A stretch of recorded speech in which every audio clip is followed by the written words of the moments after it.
Welcome back. We're holding in towards the beginning of page Ayin Tes in the original text. It's 7 lines from the top of the page. You could see it in the corresponding English text, as we mention all the time. It's towards the beginning of the 4th chapter in Shaykh V'Emunah. This unique segment, which we began relatively recent, the gateway into unity and faith. And we're holding the words V'hini b'sidur shvachav shel HaKadosh Baruch Hu. In the literally translated, in the display of the praise of HaKadosh Baruch Hu, Ksiv, it says, Hagodel Hagiber, the great and the mighty, or the great and the mighty. Giber is Lashon Gvura, of the mighty. And so the Alter Rebbe, actually we say it as well, it's a pasuk, Ksiv, but also we say it, we're familiar with this expression by davening, B'Shemoneh Esrei, Keil Hagodel Hagiber, goes on, Chulu, we hear in the Alter Rebbe, continues to, or indicates the continuation of the pasuk. But what is relevant over here is these two terminologies, the great and the mighty. So why does Alter Rebbe bring this over here? So this is simple, very much in the context of what we learned last week, Perek Daled. We do mention, we'll try to make this brief just to get into the today's class, because it's not fair, as we mentioned many times, to really repeat everything of the past, because it's truly a click away, namely on the original website, the Tanya Online. We mention it again, namely for newcomers, tanyaonline.com, which you can see the present class, as well as all the previous classes of Shaykh V'Emunah and Likutei Amarim for that matter, and it opens up in the same fashion, which is easy to follow because the text is on a separate scroll bar, as you can take note of, and so we don't have to elaborate at all. We shouldn't really. You can. It's a click away to see the beginning of the 4th chapter where the Alter Rebbe is getting into. So, and how, in other words, where the Alter Rebbe was going with this, that he comes into telling us about these two expressions again in the pasuk, Hagodel, Hashem being the great and the mighty. What's the connection to what the Alter Rebbe began in the connection to this with the Alter Rebbe began in Perek Daled, which is ultimately a tshuva, an answer to this stark question the Alter Rebbe left off in Perek Gimel, which is, why don't we see if the Dvar Hashem, in other words, the energy of HaKadosh Baruch Hu, which is the sole energy which makes everything exist, not only contribute to the development of every created being, and certain things, if you think about it, don't need real contribution to its development. You see a stone on a mountain, it doesn't have to grow, it won't grow, even if you water it, whatever you'll do to it, it's just there. And there's nothing which would even, it's an inanimate object. So what is it? And if you look at the stone itself, you wouldn't think that there's something really going on at that present moment that you're looking at the stone. And Alter Rebbe says there's a lot going on. Not only a lot going on with that stone, the whole reason the stone is there is because Hashem is really recreating the stone from nothing to something. In other words, Hashem won't pump the energy into that stone, which that random stone you see in front of you or on a mountain. If Hashem is not recreating the stone presently, the stone would disappear and revert to total nothingness. Not just a little bit and Hashem is just touching it up. No, it would revert to total nothingness, exactly the way it was before creation. And before creation, we could all appreciate there was nothing. We don't appreciate totally because we're part of the something, time and place. We can never appreciate a total state in our minds, in our conscious minds, a state of nothingness. We don't understand what is nothingness. What does it mean? A situation that there was no time, there was no place, because we're part of the dynamic of time and place. We're part of Elam Haza. Understand, but conceptually we can certainly understand. Hashem created the world a certain amount of years ago. Prior to that, there wasn't anything. It was a state of nothing. Everything was in a state of nothingness, and Hashem brought it from a state of nothingness to a state of something. Yesh me'ayin, the ex nihilo dynamic. And that's really happening every moment, is what Alter Rebbe is telling us again, based on what where he gleans this information from, these psukim, this Medrash Tilim, Baal Shem Tov, what he quoted in Aleph, Beis, and Gimel, third chapter as well, that it's the entire, the reason why you see that stone is because Hashem is giving energy right now, presently in the stone. The stone's not there because it was there 5 minutes before, or even 1 minute before. It's there because Hashem is right now creating it. Not only every day, but every moment. And if Hashem stops creating, the stone would totally disappear. Not it would remain 10%, 20%, not 1% as well. 100% of that stone is there because Hashem is recreating it. So it's the energy coming from HaKadosh Baruch Hu. Again, we're going to do this quickly till we can get into today's class. And it's 100%. The reason why it's there is just because right now Hashem is giving the stone, infusing the stone, this Dvar Hashem, the word of HaKadosh Baruch Hu, that same Dvar Hashem which created the world, that stone and the entire world. The 6 days of creation. Again, every item has its particular energy which enters into that item, what makes the item look the way it is, function the way it is, appear exactly in that style. So Evan has its own energy. It's the Aleph Nun, which we said again, it's energy directly from the Asar Mamars, the 10 sayings, or an interchange of configurations, which ultimately end up to be in the energy which creates that being. In this case, as we use the example of the stone time and again. Let's try to stick to it. So the reason why the stone is there, because there is the energy coming from that same energy which created the stone from the very beginning of creation, when we all appreciated it was in a state of nothing, and then it became from a state of nothing to something. That's really happening right now, because the stone doesn't have any of its independent existence. But not only independent, that everything's dependent on HaKadosh Baruch Hu, but here it's not only dependency. We're talking about the mere being of the stone is because Hashem is creating it. So when you look at the stone, it's really the Dvar Hashem, it's really the word of HaKadosh Baruch Hu, which is making it happen. So the Alter Rebbe left off at the end of Perek Gimel, after he went on with the whole metaphor. Very important to realize, to learn that metaphor again. Click away, chapter 33 of the sun, the ray of the sun, and so on and so forth. And so he ends up so starkly with a question: if that's the case, why do we see the world the way it is? Why do you see the stone? The tangibility of the stone, the palpability of the stone is what comes to the forefront. And this is what you see, and you have to learn Tanya perhaps to say, no, it's not really the stone, it's the Dvar Hashem, which is Mahava Machayim Mekayim, the stone that gives the stone its life and its existence. That's the real deal of the stone. So why don't I see that? When Mashiach is going to come, we are going to see that. Molas Deis Hashem, Kamayim Mechasim, the world we fill with the knowledge of God's work, like the water covers the ocean bed. We even said the precise terminology or expression of this pasuk. It's not only the world be full with the knowledge of HaKadosh Baruch Hu, again, we spoke about it, no need to repeat. You could see it in the previous class. What a beautiful word which is brought. First you see the water, and then you kind of navigate through the water, then you see the creation, but you see the energy. First you see the energy, first you see the chayas, the vitality of everything that exists in the water. And then you go and you know that there's a whole world within the water. That's will be this again, the default when Mashiach will come. But now, why don't we see the emes the way it is?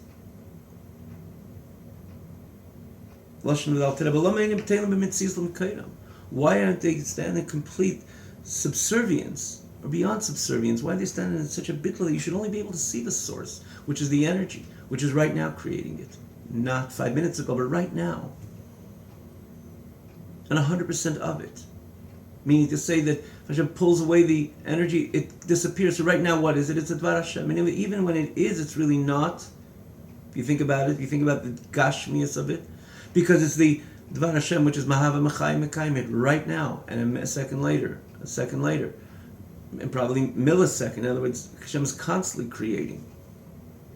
And the Alter Rebbe goes in and says, you know what? The reason why we don't see the emes is not because there's something really eclipsing on this emes, which is not allowing the emes to come through. And then you could say, what is it? Why don't we see the emes the way it is? And the Alter Rebbe is really telling us that it's the same Hashem which gives off the chayas. It's the same God which puts, so to say, this cover, this shield on the chayas, that we shouldn't see it the way it really is, and it should appear the way it appears, that we should try to again navigate milmata l'mayla through the Shem Elokim, which is the shield. Again, you could see it last class, in order to find the Emes Hashem. See the Shem Hashem, which is the energy, the way it is. That's a Shem Hashem. It's a transparent name, or a name which is transparent, meaning to say it reveals, it brings out the infinity of HaKadosh Baruch Hu. Shema Etzem, Shem Hashem is Shema Etzem, as it's Shema Amfur, Shema Etzem, and the reason of all these terminology of Shem Hashem, because it's transparent. It kind of, it's a conduit to bring out the Ein to the Ein Sof, the expression of the Ein Sof, the infinity of HaKadosh Baruch Hu, this which creates. But if you only had that, similar if you only had the sun without the shield, it would be a bit too much. And again, that's a similarity. And the point is that Hashem, we would not never see the world the way it is. We would only see the Dvar Hashem. And we mentioned even great tzaddikim that looked at the world very different. If we only had their lenses, things would be very different.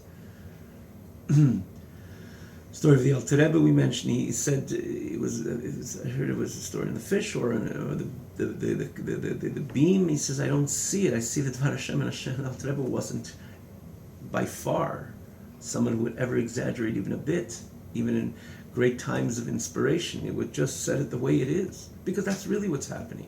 And the reason why we don't see it, because Hashem Himself is covering it up. We mentioned towards the end of the last class, or pretty much in the end, the difference. Someone goes into a room because he's locked up into the room. Someone locks him up in the room.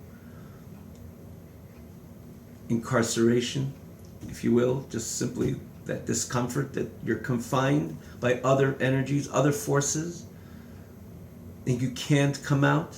It's not easy to anybody just take you out. As opposed to you have exam the next day and you take your books and you go into the room and you lock yourself up for 6 hours. You don't feel locked up in any form or fashion. You brought yourself into the situation for the purpose that you had, to be locked up in the room for 6 hours. You don't feel any confinement at all. And the same thing, the Shem Elokim, which is the mugging, the shield, which makes things look the way it is, it's also Shem Hashem. It's also part of Hashem. And because it's part of Hashem, it's one expression of HaKadosh Baruch Hu and the other expression of HaKadosh Baruch Hu. So, in the end of the day, there is the synthesis between them naturally. It's an example, a person has two arms. So are they in conflict? You think about the right hand spilling inadvertently, understandably, a cup of water, and the left hand would kind of be upset at the right hand. It can't exist. Normal people, understandably, it doesn't exist rather by normal people, because it's one unit with two hands, Yamin and Smail, the right, the left. For that matter, one represents Gdula and the other one represents Gvura, as we're going to learn. It's one entity. HaKadosh Baruch Hu, the Shem Hashem and Shem Elokim, it's two expressions of Hashem. One has the function to reveal and one has the function to conceal. So tell me, is it true concealment? Like someone goes into the room with their own militia, with their own desire, and they close the door for 6 hours. Are they feel any discomfort, any confinement? No, it's their own desire to do that. It's them who is doing that. And the same thing, it's Hashem, it's Shem Elokim, it's two expressions of HaKadosh Baruch Hu. It's the expression of HaKadosh Baruch Hu, which is the Shem Hashem, which is really Havaya, like he said in the book last week. It's the Kayach, which is Mahava Machayim Mekayim, which gives life. But if you only had Shem Havaya, you would never see reality or the Elam Hazah the way you see it now. You would only see the Dvar Hashem. So Hashem had a reason, which we're going to learn what his reason was.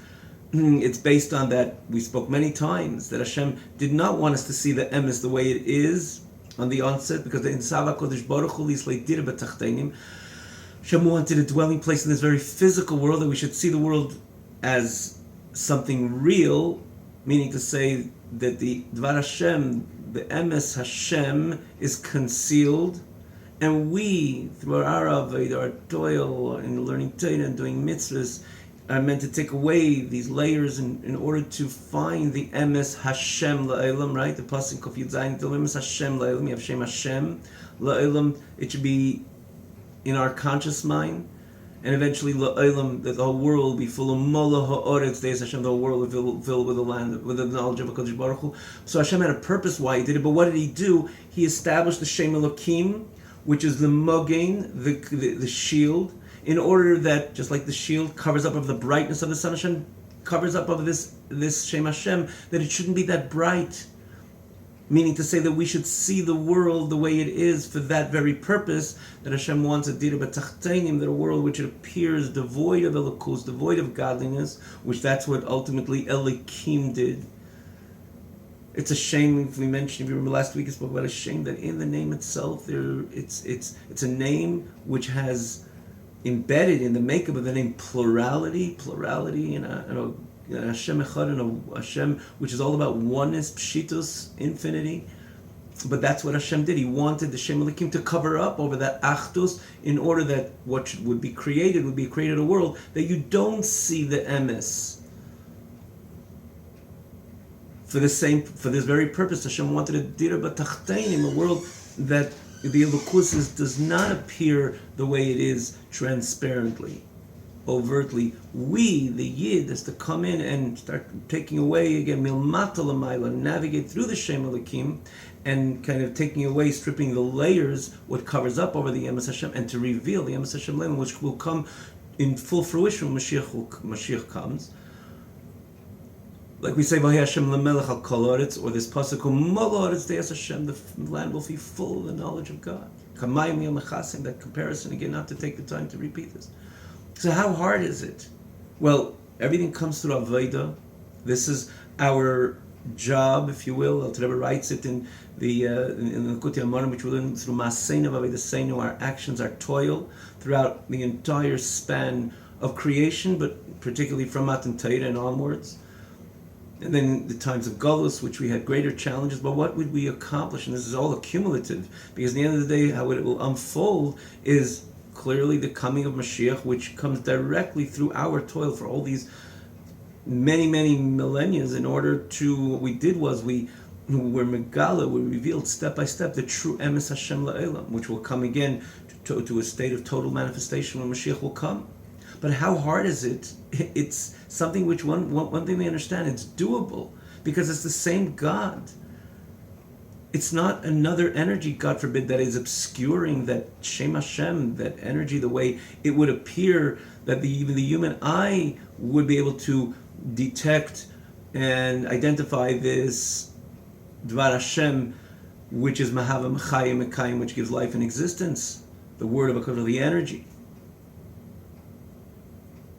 But Hashem wanted that there should be the Shem Elikim, that shield. But again, it's the same God which has two expressions. It's like the same human being which has two hands. It's one entity, and therefore, because it's one entity, so it's similar to what we said before, someone himself going into this confinement, going into a room, because he decided, for reasons that he or she has, why they're going into the room, because they have an objective. And the same thing, Hashem has an objective, a goal, that the world should appear the way it appears. Then we have to come in and be Megala to reveal the Shem Hashem. We are Megala Lukus, and through our Avodah, again, toiling in Torah, doing Hashem's mitzvahs, and generally living a life, a divine life, which this in itself elevates, refines our own being, and ultimately sublimates the entire Elam Hazeh. But what Al Rebbe is pointing out, so your question, I had a question in the end of Perek Gimel, why don't we see the Dvar Hashem? There's no reason other than the fact that Hashem himself decided that we're not going to see it, but it doesn't take away the fact. It's because, namely, what he's going to get at as well, because the fact that it's coming from Hashem. And in Hashem, it's just, again, one God, two expressions, but it's one Hashem, and both names of Hashem, both expressions of Hashem, in the end of the day, are truly complement each other, or intertwine and interact in a way that it's in the two names of one entity, and it's sensed within the name itself that they're just there to establish a certain expression of HaKadosh Baruch Hu, but it's all the godly objective, the godly expression. So ask Hashem Elikim, he's not going to be totally indifferent of the Shem Hashem. Oh, I don't know what you're talking about the Shem Havaya, which is the Dvar Hashem, which overtly creates and is there very much in a very revealed fashion. Elikim knows, not only knows about it, he just understands that it's a different component, which Hashem himself, which is the Eivishter, which Shem Havaya itself is a name of HaKadosh Baruch Hu. It's a midah of HaKadosh Baruch Hu. It's an expression. It's an attribute of HaKadosh Baruch Hu. And they work in unison. Two expressions of the same God. So Shem Elikim is not only aware, it just knows that it's the same because it's the same God. It's an expression of Hashem. So Shem Elikim, it's not another entity which truly obscures of the Shem Havaya. It's God which functions through two different expressions, and each one is meritorious on its own. But in the end, it's two midas of HaKadosh Baruch Hu, so they work together because there's no piru, there's no disunity in when you're dealing with a godly reality, which is Hashem Echad. It's all about oneness and unity. So even the midas of HaKadosh Baruch Hu are essentially one, and that really sums up the famous expression Hashem Hu Elikim. You look at Elikim. In the end of the day, Elikim is Hashem as well. Hashem is Elikim, and Elikim is Hashem. So that answers the question, why don't we see it? It's again, Hashem decided that we're not going to see it. Not chas v'shalom. It's something on its own that we ask the question, how could it be that we don't see the emes Hashem? And that's what he says. This is part of the display of the praise of HaKadosh Baruch Hu. We say, HaGodol HaGibur. What is HaGodol? HaGodol is associated with the Shem Hashem, the greatness of HaKadosh Baruch Hu, as he says, he goes on. It's midas chesed. It's the kindness of Hashem. Kindness is about giving. The spashtus hachayis b'chol elam, and the expression of life in all elements. In other words, the extension of life into all of the worlds, ubruim lein kates, and creations to infinite numbers and to infinite levels, lein kates v'tachlis, li's bruim and liash, which brings them into existence from a state of nothing to a state of something. That is the Godil. That's the Shem Havaya, which is Mahava. As we says, you see last week's class, it says embedded in the word Havayut Kibovke Mehava. That's the chesed of Hashem. That's the infinite expression of HaKadosh Baruch Hu that is able to create an infinite amounts of worlds and creations and created beings within every single world, from a state of ayin liyesh, ex nihilo, from a state of nothing to something. V'kayomim b'chesed chinam, and their existence with the kindness of HaKadosh Baruch Hu, which is gratis, literally means chesed chinam, means to say that it's all part of the kindness of HaKadosh Baruch Hu that nobody really, especially the way they Eibishter created the world, Hashem created the world in the very beginning, they can't even say that it was reciprocal, that I'm going to create because you're doing good deeds, because man came about after Hashem created the worlds, including Elam Hazeh. Man came into the picture only in the sixth day of creation. So it was all part of the chesed, chinat stam, kindness, but gratis, meaning to say that it was came directly from Hashem's Hashem's benevolence, infinite benevolence, and that's why it's called Gdula, greatness. The ability to create, especially Me'ayin Liyesh, comes from the greatness of HaKadosh Baruch Hu, with in his honor and in his core greatness. Because when you speak about Hashem, you use the terminology of Godel. He's great. To his greatness, there's no ultimate appreciation because you're dealing with the infinity of HaKadosh Baruch Hu. Who can create? Where do you find something that could create in this fashion of ex nihilo? Only Hashem, which is a pure expression of the infinity of HaKadosh Baruch Hu. That's the Shem Hashem. That's Gdula. That's greatness. Everything we put together is something that exists. We mentioned the other day the story, Hashem says, give me the sand. Or the human being says, give me the sand. Hashem says, you said you can do it on your own. You figure out where you're going to get that sand.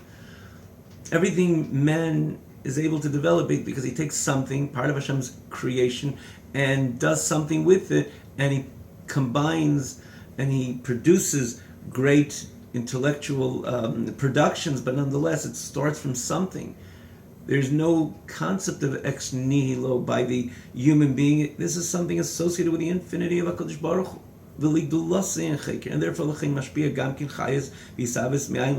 Hashem extends life and existence from a state of nothing to a state of some, to the state of yesh, to the state of being. So Brim indicates the worlds and creations infinite.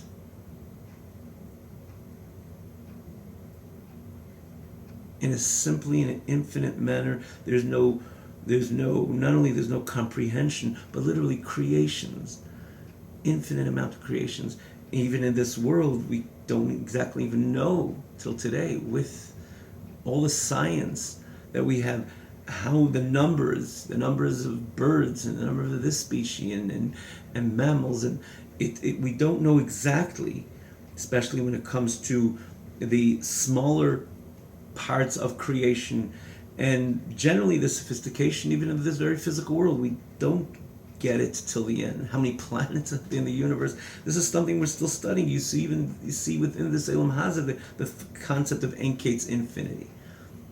But even Elamis, it says there's a bit of infinite amount of Elamis, and famous Gemara about Malachim, which ultimately says there's an infinite amount of angels as well. So this whole idea of creating from nothing to something, creating a worlds and creations, Enkates to no end, that's greatness. That's an expression of the infinity of HaKadosh Baruch Hu. That's chesed. Chesed is about giving. Chesed is about extending oneself. It's the nature of the good to do good. That's the chesed. So now he goes on and he says, the Hashem himself has another midah. Hashem himself has another character. What is Hashem's other character? And it says, Kimeis, which is, he's going to naturally say, is the Gvura.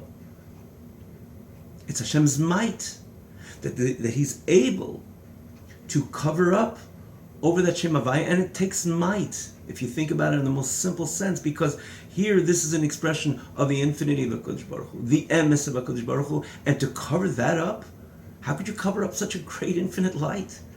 Maybe it should just drag away any. You ever see a pouring ocean try to put something to cover up the flow of the stormy flow of the ocean, of the river? It just will take it along. And here you're dealing with an expression, infinite expression of HaKadosh Baruch Hu. So what's going to cover it up? That should be the shield, which would make everything appear the way it appears. Apparently, it's an enormous, infinite flow of HaKadosh Baruch Hu, of Hashem's infinity. And therefore we should only be able to see it. And what should be able to cover it up? That in the end of the day, that it should look the way it looks. That itself should kind of be taken away with the Shem Havaya. But the answer is, that's the point of Hashem's Gvura. Hashem's might. That is Hashem's might. That he can create another, that he can express himself. Not create, but express himself in a total different manner. Which is, again, this is associated with the 7 attributes of HaKadosh Baruch Hu. Chesed, Gvura, Tiferes, Netzach, Chesed, Yisod, Malchus, which each one is another expression of HaKadosh Baruch Hu. For that matter, that's why we have the Sheva Shemes. There's 7 names, because each name is another expression corresponding to another midah of HaKadosh Baruch Hu. Another attribute of HaKadosh Baruch Hu. And this is the great might, that the same Eibishter as one of the other midas of HaKadosh Baruch Hu is the Gvura, that he's able to cover it up, he's able to eclipse, he's able to obscure this Shem Havaya. That in the end of the day, what we see, what we be able to what we identify is a world which does not demonstrate the truth of what it truly is, which is solely the flow of the godly energy. That's the Gibur of HaKadosh Baruch Hu. But it's all part of HaKadosh Baruch Hu, which is again going to be the message. So he goes on, he says, just like this attribute of chesed is the praise of HaKadosh Baruch Hu, levade, only the Eibishter can do it. It's not within the ability of any created being to create something from nothing, ex nihilo, ulach to give it life. It doesn't exist. This character of HaKadosh Baruch Hu is beyond the perception of any created being, and their appreciation and their understanding. There's no way that we can understand this midah of HaKadosh Baruch Hu to create yesh mi'ayin. We cannot truly comprehend this. It's not within the ability of any intellect to of any created being to understand and intellectualize, in other words, to ultimately perceive this midah, this character of HaKadosh Baruch Hu, this attribute of HaKadosh Baruch Hu, v'yicholto, and the ability, livrei yesh mi'ayin, to create ex nihilo lachyesin, to give it life. The whole phenomenon of ex nihilo is something which is transcendent of the appreciation and intellect of every created being. This comes from the greatness and the infinity of HaKadosh Baruch Hu. A finite mind cannot comprehend anything associated with infinity. And this comes as an expression of HaKadosh Baruch Hu, the infinite God. And it is indeed an expression of infinity because it creates yesh mi'ayin, something from nothing, which the human mind or no mind could ever comprehend, this phenomenon, truly, or at all for that matter. So he says, because even though it's a particular expression of HaKadosh Baruch Hu, but because Hashem and His characters, Hashem and His attributes are truly one. Like it says in Zeir HaKodesh, in the Zohar, the Holy Zohar, is Hashem and His kelim and His containers, in this case, Hashem's expressions, Hashem's attributes, are really one. So you look at the Gedul of HaKadosh Baruch Hu, and for that matter, it's the midah which is the most transparent midah. Transparent means to say it's just a name, it's just an expression, but from all the 7 expressions, it's the expression, it's the name of HaKadosh Baruch Hu which brings out the infinity of HaKadosh Baruch Hu. It's the most transparent name, but yet it's still a name, it's still a midah. Hashem is beyond midah. Midah means measurement, for that matter. We never think about HaKadosh Baruch Hu as measured. Hashem is truly infinite. And we have this midah, this attribute of HaKadosh Baruch Hu.